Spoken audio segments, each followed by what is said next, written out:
It's the summer of buyers. Prices have dropped the third time in a row in July. The prime rate of Bank of Canada was at 7.2% and inflation is somewhat coming under control at 2%. Then why are prices falling?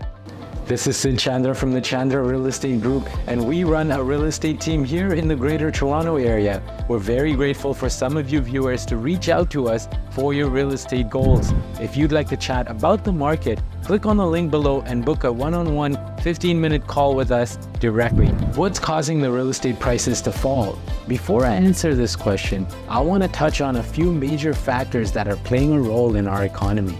Our employment rate has reached over 3% in June. Many immigrants are coming into the country, and while they cannot buy homes right away, they're choosing to rent, which is causing a demand in the housing market.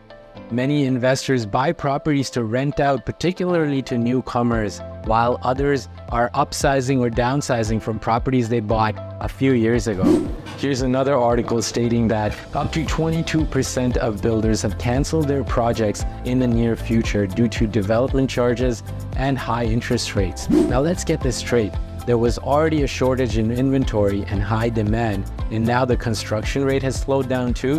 What do you think that's causing?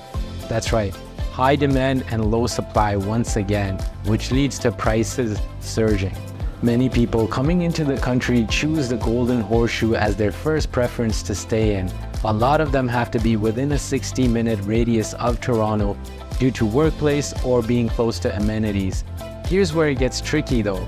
A lot of these builders that build new homes are restricted from building outside the greater Golden Horseshoe area due to conservation land, which forces them to build upward than outward.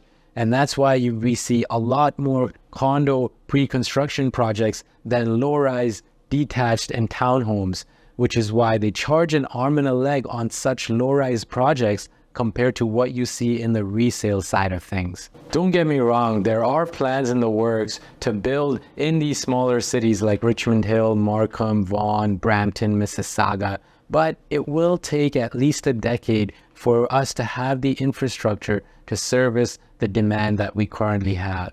So if the supply is low and the demand is high, why are prices falling? Here's why. Whenever there is a rate change announcement or a change in the housing rules, people panic and prices plummet. Now, before you jump to any conclusions, here's a chart straight from the Canadian Real Estate Association that shows the similar pattern that we faced in the last 3 years. Looking back in 2020, prices had dropped significantly when we had a lockdown, but they shot up as things started to normalize towards the end of the year. Then we had another lockdown in 2021 when prices did plummet once again.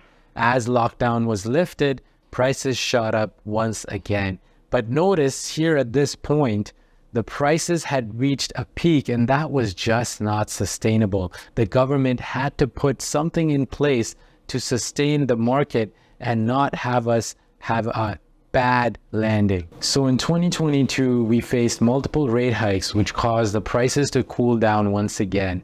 Then when people that were waiting on the sidelines got used to the high interest rates, they jumped back into the market, causing the prices to surge. We just had another rate hike in July, which caused the prices to cool down once again. People are a bit confused, but just like the other instances when prices plummeted and bounced back up, that will likely happen once again. This is a golden opportunity for buyers that were waiting on the sidelines, because the ones that took advantage when prices had paused over the last couple of years have seen the benefits, while the ones that didn't have watched their opportunities just pass by. Notice something interesting in this chart. There's one thing in common in all of the real estate cycles every year. August has always been the slowest month of the year. So what does this mean for you? Opportunity. If you've been waiting on the sidelines, waiting for the prices to cool down, here is your window to take advantage of. As you can see in this graph, prices will bounce back up towards the fall and spring of next year. Anyone worried about the market potentially crashing, no one can control that. What we do know is people need a roof over their head, and it will always be an essential commodity. I get that the rates are high and there's some uncertainty in the job market, but your purchase prices have cooled down significantly, which means you take on a smaller mortgage. Anyone that thinks that the market may crash, I always ask these questions. Why are you buying this property? Is it an investment property? Is it a principal residence? Is it a vacation home? How long do you plan to hold on to it? If it's less than 2 years, it's best not to jump into the market and just wait it out. If it's over 3 years, ride that appreciation wave. Another question I commonly get asked is, if we are investing in real estate, which areas to consider? If we look at this map from voa.ca, while there's no right or wrong answer to this question, we always like to focus on areas that have room for growth. When we look at this map, there's red and blue zones. The red zones have an average price of 1.1 million and higher, which means they're already very high in price points. While the blue zones have potential for growth, they're untapped areas that can appreciate in value down the road. This doesn't necessarily mean living outside the city, hours away from Toronto. There are areas close to the city, even in Greater Toronto area, that are short drives to the downtown core and have tons of potential in growth. Many people wonder whether it makes sense to buy pre-construction or resale properties. Since the interest rates are so high, it makes sense to buy a property and delay the closing as long as possible until the rates supposedly stabilize, right? This is true in a perfect world when we know when the rates are going to drop or rise, but we don't. And to top it off, if the pre-construction price points were the same as resale homes, it would have been an easier decision to make. I was just talking to a client yesterday that said she was looking at a 2-bed pre-construction condo in Whitby that was priced at $900,000. Similar condos in the same area were going for $200,000 to $300,000 cheaper. Now I know a new condo will have better features and amenities, but can we justify such a significantly higher price?